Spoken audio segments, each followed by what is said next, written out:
Esse vídeo é sobre a coisa mais importante da sua vida. Você sabe o que mais impacta a vida das pessoas segundo a ciência? Sabe como alcançar isso? Bem, talvez o fator em que as pessoas mais investem, mais gastam energia, seja o fator financeiro. Então vamos começar falando de dinheiro. É muito comum que alguns canais até famosos, inclusive o Nerdologia, que é um canal que eu admiro muito, que é realmente fantástico, e alguns livros de autoajuda, alguns livros de cientistas sobre felicidade ou sobre bem-estar. É muito comum que eles citem 2 estudos sobre o assunto para discutir se o dinheiro traz felicidade. O primeiro é o que gerou o paradoxo de Easterlin. Esse cara acompanhou os japoneses diante de um crescimento econômico muito intenso. Aumentaram-se as rendas médias da população em 5 vezes e ainda assim o bem-estar praticamente não mudou na população. As pessoas não estavam mais felizes. Então foi um estudo bem impactante, né? Porque acompanhou todo esse crescimento econômico, um crescimento econômico muito expressivo. Mas enfim, embora seja impactante esses dados, é um recorte muito específico, uma cultura muito específica e parece não ser muito representativa. Em geral, a maioria dos países mais ricos pontuam mais em escalas de bem-estar quando se pergunta se as pessoas são mais felizes ou se acompanha quanto elas sentem de emoções positivas ao longo do dia. Porque não sei se você sabia, mas tem essas 2 medidas diferentes de felicidade ou de bem-estar subjetivo que os cientistas usam. Então, em geral, quando você vê alguma pesquisa sobre felicidade, eles perguntaram para o participante como ele se sente em relação à vida dele e também eles tentaram medir o quanto ele sente emoções positivas realmente ao longo do dia.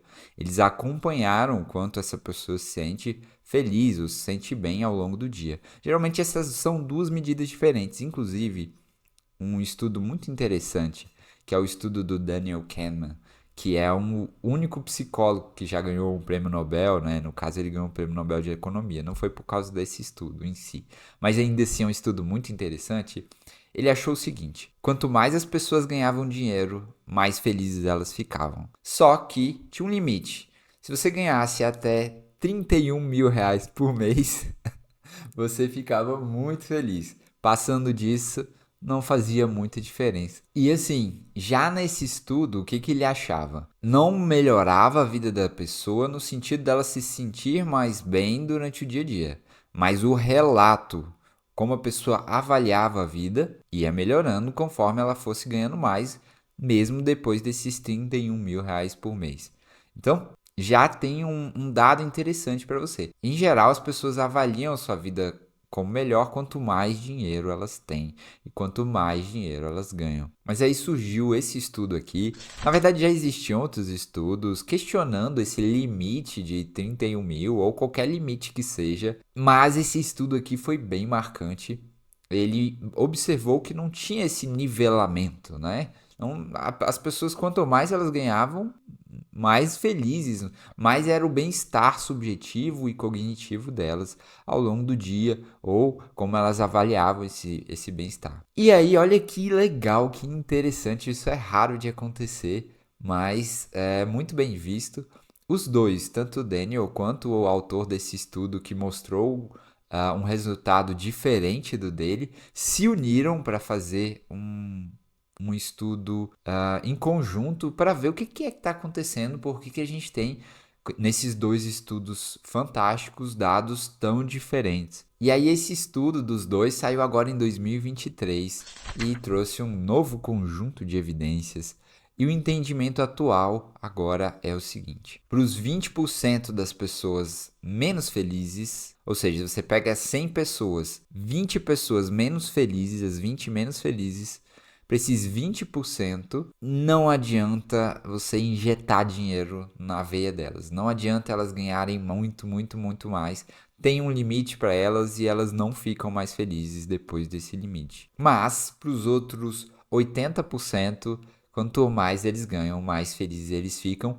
E assim, para os mais felizes, para os que estão no topo, quanto mais eles ganham, mais eles ficam assim, muito mais felizes. A taxa de crescimento do bem-estar subjetivo deles aumenta muito. Ou seja, se você já está muito bem, se você já se sente muito bem e avalia a sua vida muito positivamente, o dinheiro só vai acrescentar, só vai te fazer sentir melhor, desde que você, sei lá, não ganhe na Mega Sena e aí os seus parentes comecem a infernizar a sua vida e todos os relacionamentos, né? Mas acho que eu já tô dando um spoiler aqui. Ah, Saulo, mas tem não sei não, hein? Dinheiro, felicidade, eu já vi tanta história que não traz.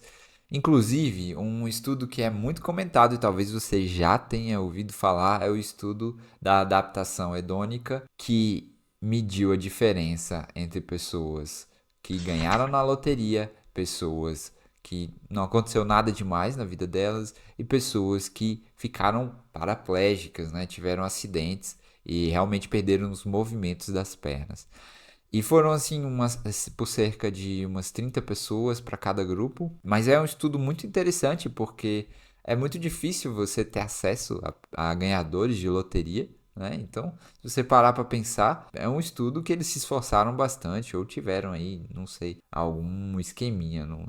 Eu não sei como é que você acha as pessoas que ganharam na loteria. Se eu fosse uma dessas pessoas, eu com certeza não queria que me achasse. A conclusão do estudo foi: quando você ganha na loteria, você fica muito, muito, muito feliz.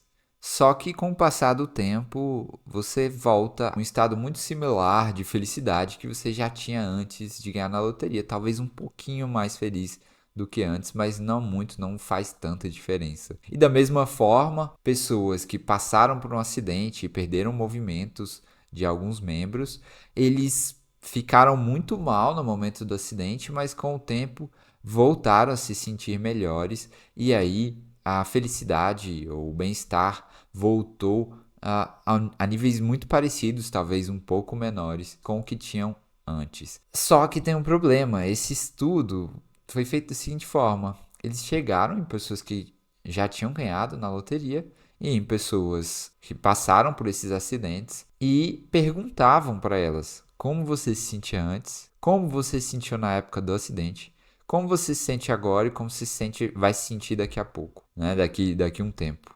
Então, assim, era uma medida muito suja da análise do indivíduo. Uma coisa é você perguntar para a pessoa agora como você avalia a sua vida hoje.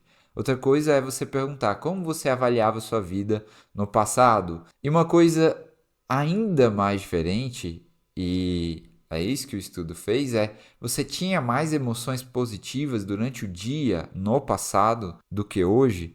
Isso é muito enviesado, é muito difícil de analisar. E é muito provável que esses dados sejam influenciados por uma avaliação enviesada do próprio indivíduo. Então, esse estudo, apesar de ser impactante, nossa, ganhadores de loteria não ficam mais felizes com o tempo, porque a gente sempre sonha em ganhar na loteria, né? É um sonho popular. Então a gente fica imaginando que a nossa vida vai estar ótima. Então é muito impactante quando se ouve sobre esse estudo. E caramba, ficar paraplégico parece ser realmente uma coisa muito impactante, realmente é. Então a gente fica, caramba, não faz diferença, a pessoa se sente tão bem quanto antes, depois. Então é bem impactante, só que o método do estudo eu diria que é bem fraco. E hoje a gente sabe que não é tão simples. O fenômeno da adaptação hedônica realmente existe, né? Então, em muitos eventos as pessoas se adaptam muito melhor do que elas imaginavam. Então, quando acontece, a pessoa imagina que aquilo vai acabar com a vida dela ou que a vida dela vai ser muito melhor depois de tal conquista. E não é, né? As pessoas frequentemente erram essas previsões. Então, esse fenômeno realmente acontece, só que não é tão simples assim. Esse estudo aqui acompanhou 13.900 pessoas por 14 anos. É um estudo realmente muito robusto. E eles encontraram um cenário muito mais complexo.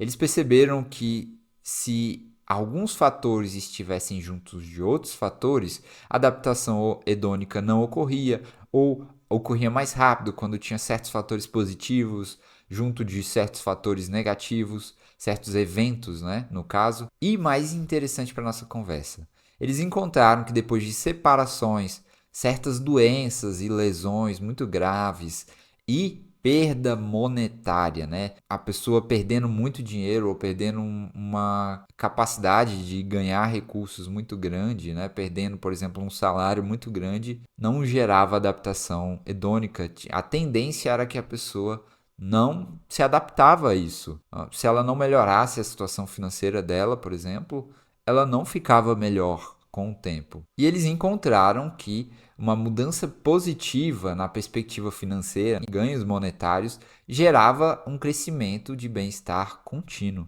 E a adaptação hedônica durava ali, em média, 2 anos.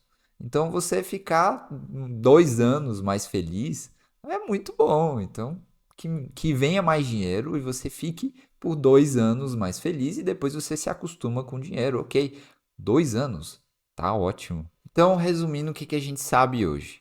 A gente já tem bem consolidado que o jeito que você gasta o dinheiro é importante. Se você gasta com experiência, se você gasta com criação de habilidades, cuidando de você e principalmente ajudando as pessoas, isso traz felicidade de forma mais impactante. De forma geral, o dinheiro traz felicidade no sentido de você avaliar sua vida de forma mais positiva e, de forma geral, quanto mais você ganha dinheiro, mais você se sente bem durante o dia também. Além disso, é importante vocês lembrarem que tem esses estudos apontando, é aquele estudo muito interessante em particular, apontando que depende, cada caso é um caso, e há até inclusive uma diferença entre as pessoas que já são menos felizes em relação às pessoas mais felizes. Né? Há uma mudança bem grande nesse sentido. E esse vídeo é sobre o fator mais importante. Seria então o dinheiro, porque assim, saúde, pensa em saúde. Adianta ter dinheiro se você não tem saúde? Se você está com uma depressão grave, vai adiantar ter dinheiro? Se você realmente está morrendo por alguma doença terminal, o dinheiro vai te deixar feliz com essa situação? Bem, qual que é a ideia? A ideia é que as pessoas que têm mais dinheiro parecem ter mais capacidade de buscar saúde. Não necessariamente, lembra, a gente está falando de tendência, tem pessoas que se afogam no trabalho para ganhar dinheiro, tem pessoas que passam a vida trabalhando para ganhar dinheiro e nunca usufruem desse dinheiro. Mas, de forma geral, se você tem mais dinheiro, você tem acesso a melhores médicos, você tem acesso a melhores medicamentos, tem acesso a mais tempo para fazer atividade física, a um personal para te ensinar a fazer atividade física da forma mais eficiente, evitando lesões, tem acesso a psicólogos, inclusive, tá aqui meu contato para quem quiser, tem acessos a outros profissionais da saúde de forma geral. Então, gente, é claro que o dinheiro impacta, sim, na saúde das pessoas. Não tem nem como discutir isso olhando a nossa sociedade, como ela funciona hoje. Então, Saulo, é isso. O dinheiro é o fator, é o elemento mais importante, mais impactante do bem-estar. É a coisa que mais vai influenciar a minha vida. É o dinheiro? Cara, não. Não é. Não é. Não chega nem perto do fator que eu quero apresentar para você, talvez você já saiba. O fator que mais importa na sua vida não é nem de longe o dinheiro, ele não chega nem perto da qualidade dos relacionamentos. É claro que se você não tem o que comer, não tem onde morar, o dinheiro vai fazer mais diferença. A sua vida vai ser visando sobrevivência, né? Então o dinheiro vai poder lhe dar essa sobrevivência, então vai fazer toda a diferença nesse caso. Mas no caso em que você já tem um lugar para morar e já tem o que comer, não chega nem perto. Chega nem perto da qualidade dos relacionamentos. E isso tem algumas lições por trás e eu também quero dar algumas dicas para você. Bem, a gente estava falando de saúde. Então, vamos dar uma olhada nesse estudo aqui. Ele analisou 148 outros estudos e ele percebeu que a qualidade do relacionamento era um preditor muito importante da mortalidade das pessoas. Não tem a ver com receber facada das pessoas que estão com raiva de você, não é isso. A questão é o seguinte, é muito impactante no dia a dia como você se relaciona com as pessoas, o apoio que as pessoas te dão, o bem-estar que isso gera, etc. E aí, o que eles perceberam? Que, cara, muito absurdo. É tão impactante quanto fumar cigarro ou ser alcoólatra. Se você quiser virar alcoólatra, é importante você ter bons amigos, né, pra dar uma equiparada, assim. Tô brincando, gente, pelo amor de Deus. E assim, não é uma questão de estado civil, tá? Eles acharam realmente a qualidade do relacionamento como a variável preditora, como realmente a coisa que importa aqui. Não é se você tá casado ou não, se você tem alguém, se você tem um ficante ou não. Não, a ideia é a qualidade dos seus relacionamentos é o grande fator de impacto. E é um fator de impacto, segundo esse estudo, que analisou, repito, 148 outros estudos, é um fator de impacto mais importante do que o grau de obesidade. Você entende isso? Mais importante do que o seu BF, a quantidade de gordura que você tem no seu corpo é a qualidade dos seus relacionamentos. Se você olhar de forma estatisticamente distribuída, né? Esse BF. É claro que se você falar de pessoas que estão com obesidade mórbida, aí já é outro caso, mas de forma geral, a obesidade não tem tanto impacto quanto a qualidade dos relacionamentos. E ela tem muito impacto. Você tem ideia do quão. A inatividade física também, tá? A qualidade dos relacionamentos é mais importante do que você estar sedentário. Isso é muito doido. Desculpa, gente. É que caramba, é muito impactante. Sendo mais específico, esse estudo aqui analisou 126 estudos, é uma meta-análise, são 50 anos de estudo, 72 mil participantes, inclusive, e ele chegou na conclusão de que a saúde do casal, né, a qualidade do relacionamento, melhora a saúde dos indivíduos do casal. Ter boas relações também pode melhorar o seu sucesso profissional. Esses estudos de sucesso profissional e boas relações são difíceis. Tem um problema aí que é o seguinte: se você tem boas habilidades de comunicação, você vai conseguir se sair melhor em vários cargos, principalmente administrativos, né? Cargos que envolvam pessoas. A maioria das profissões envolvem você lidar com pessoas, então você vai sair melhor se você se comunica bem. E se você se comunica bem, você também vai tender a ter relacionamentos melhores. Então a questão pode ser, não são os relacionamentos melhores que melhoram a carreira, e sim a habilidade de comunicação da pessoa. Mas parece que não é só isso, gente. O apoio social é importante, ele impacta na pessoa se sentir menos estressada ao longo do trabalho, ela se sentir mais satisfeita. E o apoio social, inclusive, dentro do trabalho, naquela comunidade do trabalho, dentro da empresa, faz diferença no sentido de você se sentir melhor, mais disposto e, portanto, ter um melhor desempenho no trabalho. De forma geral, é mais provável você lidar melhor com desafios, ou com derrotas, ou com problemas, se você tem um bom suporte social. Saindo um pouco dos estudos e indo até para a minha experiência clínica como psicólogo, como terapeuta, isso é muito evidente. Se a pessoa tem um suporte social bem formado, se ela tem amigos ou família, né? Não precisa ser os dois, ou um relacionamento no sentido romântico bem estabelecido e de muita saúde, a pessoa enfrenta situações bem adversas com mais facilidade. Novamente, não é uma relação causal, mas é uma tendência muito impactante. E quando a pessoa está em um estado realmente grave,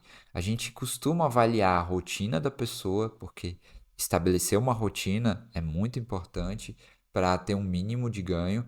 Se a pessoa está fazendo exercício físico, que também é essencial, e o suporte social, esses três pilares são uma emergência, eu diria, da intervenção de um psicólogo. É claro que não necessariamente a pessoa vai querer trabalhar com essas coisas, e tá tudo bem, tem muitas outras coisas que um psicólogo pode fazer para ajudar. Então, a qualidade dos relacionamentos impacta a saúde, impacta a vida profissional, impacta como você vivencia ou supera problemas e dificuldades.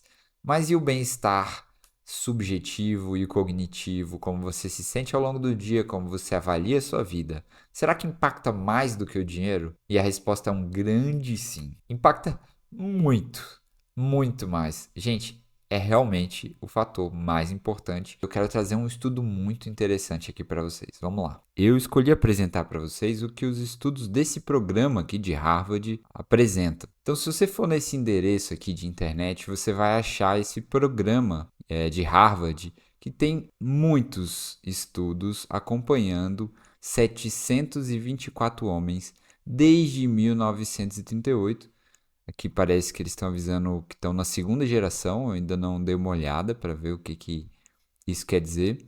Eu sei que os participantes iniciais, né, 724 homens, hoje os que sobreviveram têm por volta de 90 anos. E as conclusões mais marcantes dos estudos são as seguintes. A primeira, e a que eu já dei o spoiler, é a qualidade dos relacionamentos é o fator mais importante para predizer a felicidade na sua vida.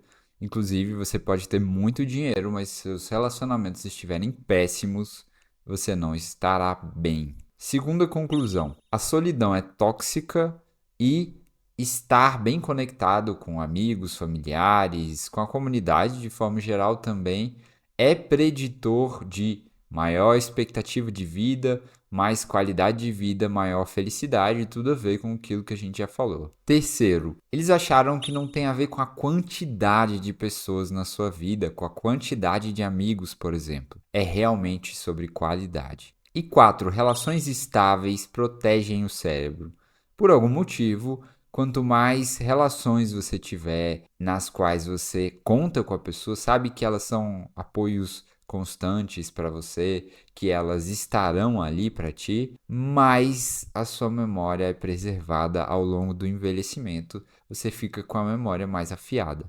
Muito interessante, né? Certo, então mesmo vivendo num sistema socioeconômico muito específico como o que a gente vive, ainda assim parece que o mais relevante continua sendo as nossas relações sociais, como provavelmente era na época que a gente vivia em tribos. Então temos saúde, temos melhores resultados no trabalho, melhores capacidades para lidar com problemas, com dificuldades ao longo da vida e temos maior satisfação com a vida, até mesmo uma proteção com a memória e, é claro, o contraponto, né, de que solidão e relações ruins ou relações que estão vivenciando um período ruim realmente impactam a pessoa de forma que mesmo tendo todo o dinheiro possível que ela possa ter, ela não vai se sentir bem.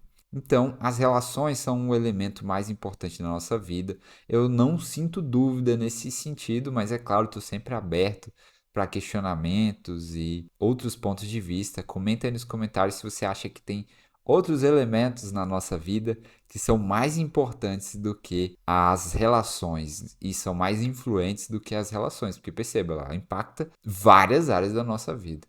Pois bem, então como ter relações melhores? Tem como eu ter relações melhores ou isso depende da minha sorte, de onde eu caí, da minha genética, de se eu já cresço com meus amigos ou alguma coisa assim? Bem, na verdade tem sim. Se você investir na sua capacidade de se relacionar melhor, a tendência é você se relacionar melhor. Isso pode vir de três formas. Pode vir com você criando mais habilidades de comunicação, pode ser você sendo mais seletivo com as pessoas que você coloca na sua vida, e também, na verdade, tem essa outra forma muito interessante que é você correndo atrás de mais conexões. Bem, vamos dar uma olhada em algumas perspectivas que ajudam a sistematizar isso e colocar essas coisas em prática. Uma das coisas que eu recomendo você correr atrás é de tentar ser mais assertivo. Então, essa é uma habilidade treinável e que traz muitos resultados interessantes. Se você é mais assertivo, significa que você está se comunicando de uma forma mais respeitosa e eficiente. Como assim, Saul?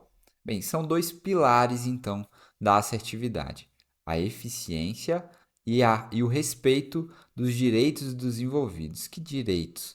Bem, nós temos direitos ao nos relacionarmos com as pessoas. Nós temos direitos de autonomia. Eu mando no meu próprio comportamento, eu faço o que eu quiser. E as outras pessoas também têm esses direitos.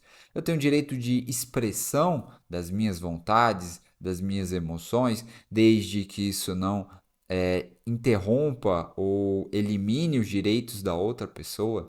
Eu tenho direito à minha individualidade, a características minhas específicas, a ser quem eu quero ser, a ser a quem eu me sinto propenso a ser, desde novamente que isso não interfira nos direitos das outras pessoas. E eu tenho direito à humanidade, eu tenho direito a errar, a ser uma pessoa falha, a ter limites, a não ser perfeito, sem ser punido pela imperfeição, sem ser destruído ou afastado das outras pessoas por ser falho, por errar. Né? Claro que os erros têm consequências.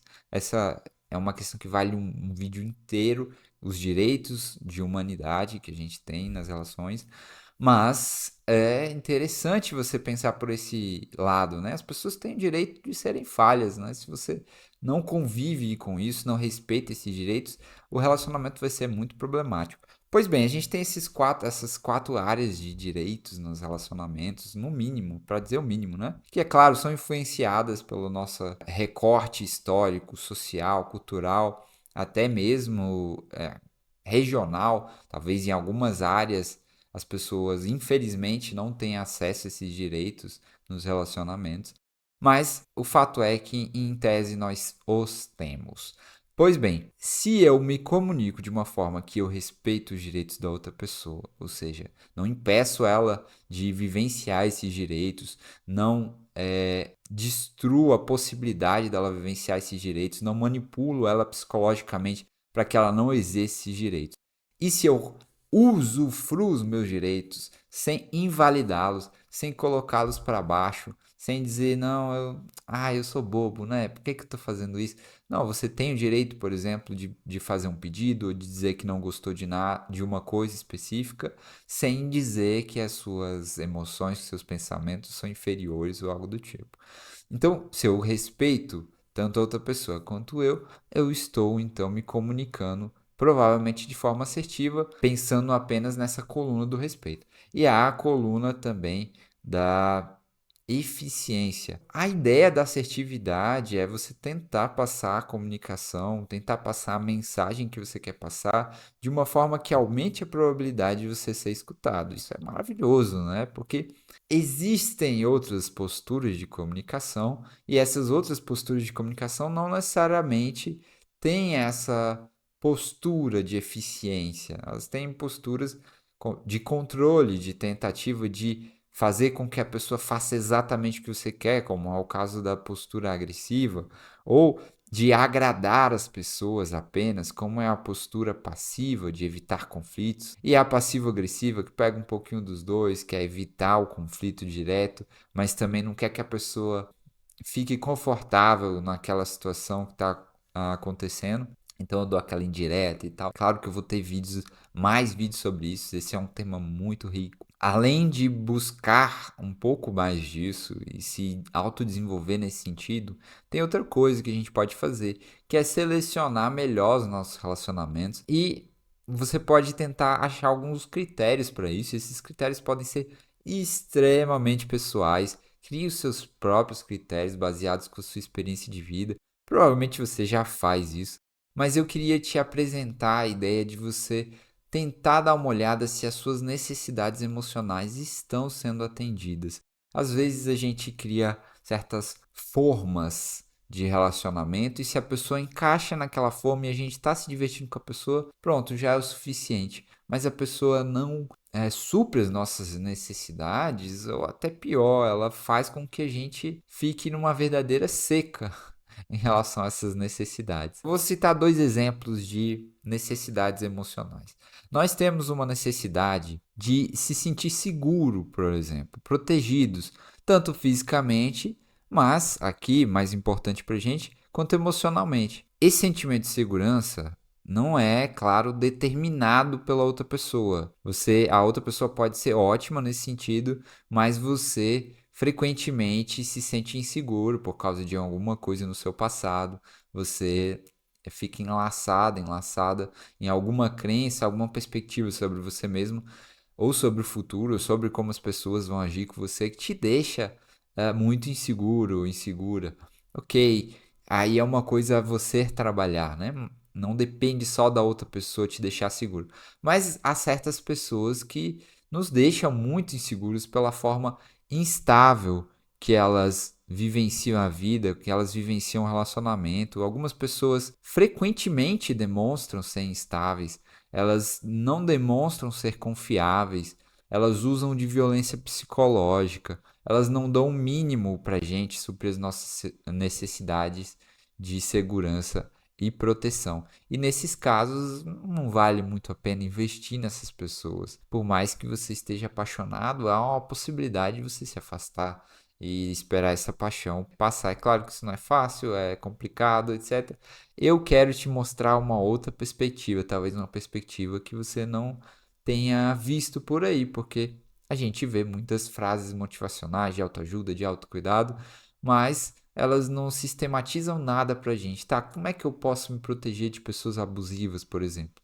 E eu tô te dizendo, olha, conheça as suas necessidades emocionais, tenha consciência delas e confira, essa pessoa, ela supre essa necessidade? Essa pessoa não supre, na verdade ela me deixa na seca nessa necessidade, faz com que a minha necessidade pareça que aumente com essa pessoa. Já te dei o exemplo da segurança e proteção para você ficar de olho nesse sentido. Nós precisamos de pessoas em nossas vidas que demonstrem certa previsibilidade. Não precisa ser uma pessoa chata, não é essa a ideia. Mas a pessoa precisa te dar um mínimo de previsibilidade, você saber mais ou menos como a pessoa vai agir. A pessoa é altamente instável, você não sabe como ela vai reagir. Opa, peraí. Ela precisa trabalhar isso antes de você dar essa oportunidade para ela se relacionar com você. Ou, é claro, você pode incentivá-la a trabalhar isso enquanto vocês estão juntos, seja buscando ajuda ou, enfim, por ela própria, né? Outro exemplo que vale a pena ficar muito de olho, eu vou fazer um vídeo depois só sobre essas necessidades emocionais, se vocês quiserem, né? Se vocês deixarem aqui nos comentários pedindo para que eu faça isso. Mas outro exemplo que vocês podem pensar sobre necessidades emocionais que a gente tem é de reconhecimento e validação. Quer dizer, a gente tem essa necessidade de que as pessoas aceitem, tenham abertura com as nossas emoções, com a nossa forma de pensar, demonstrem que nos escutam, demonstrem que se importam com a forma como a gente sente. Se a pessoa te invalida o tempo todo, ela diz que tudo que você sente é besteira, tudo que você pensa é bobagem, que você é burro, que você é burra, etc. Essa pessoa com certeza não está suprindo suas necessidades emocionais. Não vai te trazer esse tipo de relacionamento os benefícios que a gente conversou até aqui, que são os benefícios subjacentes a ter boas relações. Ah, Saulo, mas como que eu sei se eu tô exigindo demais das pessoas? Será que eu tô exigindo que as pessoas venham suprir uma coisa que, na verdade, eu que tinha que trabalhar em mim? Eu fico exigindo que a pessoa faça muito carinho em mim, ou me dê muita atenção. Eu acho que eu exagero um pouco, eu não sei, ou eu exijo muita proteção e segurança, e eu acho que, na verdade, eu tinha que trabalhar meu ciúme. A pessoa não é tão estável, mas eu sinto essa instabilidade através do meu ciúme, da minha insegurança. Será que não é um problema para que eu trabalhe? Bem, pode ser. O terceiro ponto é muito elucidativo nesse sentido. Eu quero trazer 3 ideias de como você pode se relacionar melhor ou ter mais relações. E esse terceiro ponto é o seguinte: viva suas relações e busque relações sendo guiado por valores, não por se sentir bem o tempo todo. Por valores e não por se sentir bem o tempo todo. Saulo, o que que é isso? Só de eu falar isso aqui com vocês agora eu já fico, um pouco nervoso. Por quê? Esse é um assunto muito delicado, complexo e muito significativo. É muito impactante você conseguir viver uma vida baseada em valores. Nós somos guiados por 2 bússolas: a bússola do prazer e do desprazer, que nos aponta, isso aí é gostoso, isso aí não é gostoso. E aí a gente tende a fugir do que é desconfortável e se aproximar do que é gostoso, do que é confortável, do que é prazeroso. E temos a bússola do significado. A bússola que nos aponta, isso aqui é importante para mim, eu gostei do jeito que eu gastei meu tempo, isso aqui foi significativo para mim. Ou não, isso aqui é uma coisa sem sentido nenhum. Beleza, eu tenho até certo prazer com isso, me sinto bem, mas não tem significado nenhum. Ou eu sinto dor e não tem significado nenhum também. Ou seja, essas duas bússolas podem se misturar, às vezes elas apontam para a mesma direção, às vezes não. Então, quando eu digo seguir por valores, no fim das contas eu estou te dizendo seguir por significado. Qual que é a pergunta-chave que eu deixo para você aqui nesse vídeo? É o seguinte: quem é a pessoa que você quer ser? Nos seus relacionamentos, quem é a pessoa que você quer ser? Que namorado você quer ser para outra pessoa? Que namorada você quer ser para outra pessoa? Que amigo você quer ser? Que filho, que filha, que mãe, que pai você quer ser? Tente montar esse eu ideal baseado no que você acha importante e significativo, não baseado no que as pessoas acham bonito, e sim o que você acha que te dá vida, que é significativo. Se você não sabe essa resposta, começa indo atrás dessa resposta. Começa a tentar pensar e refletir quem é a pessoa que eu quero ser. Uma pessoa que está insegura no relacionamento, ela deveria agir como segundo os meus próprios critérios. Então você começa a se guiar pelo seu comportamento no relacionamento, pelo que é significativo. Ah, quando eu faço isso, eu sinto que eu estou fazendo o que é certo. Ah, mas eu estou me sentindo meio mal por causa do ciúme e tal. Eu queria. Não, mas o que é significativo vai te preenchendo e vai te direcionando cada vez mais. Ah, mas isso aí é meio desconfortável, sabe? Eu tô em casa aqui, tô mexendo no celular, no TikTok, e isso é muito confortável. Agora eu tenho que tomar banho, vestir uma roupa, sair de casa, pegar um transporte, chegar lá, correr o risco do papo da pessoa tá meio chato, vivenciar alguns momentos de microtédio, pode ser muito ruim em comparação a ficar em casa vendo um TikTok. Pode ser bem desconfortável em comparação. Por outro lado, pode ser o que você quer em termos de significado. Talvez, por exemplo, você tenha o valor da conexão. Você queira se conectar com as pessoas no sentido não de desejar, de sentir vontade todo dia, que a vontade muitas vezes vai apontar para o que é mais prazeroso. Mas você queira, talvez, no sentido de pensar, bem, como eu quero viver a minha vida? Será que eu quero olhar para o último ano e pensar, eu passei mais tempo em casa vendo TikTok ou eu passei mais tempo vendo as pessoas que eu amo ou conhecendo pessoas novas? E não tem resposta certa nesse sentido, eu estou dando apenas um exemplo específico relacionado a um valor específico, que é o valor da conexão. Mas existem vários valores que você pode usar para se direcionar, e esses valores podem direcionar você a se comunicar melhor, a buscar relacionamentos melhores, a enfrentar a dor, lidar com a dor e com os desconfortos típicos e às vezes indissociáveis da vida relacional. Então, essa é a minha mensagem para você hoje. Busque ser mais assertivo, busque ficar de olho, conhecer as suas necessidades emocionais e buscar pessoas que as atendam, e busque ser guiado pela pessoa que você quer ser nos seus relacionamentos. E aí é muito provável que você ganhe mais chance de ter todos os benefícios que a gente conversou hoje, que vão muito além dos benefícios do dinheiro, dos benefícios que o dinheiro pode dar, que também são ótimos, são fantásticos, mas não chegam nem perto dos relacionamentos de qualidade. Até mais!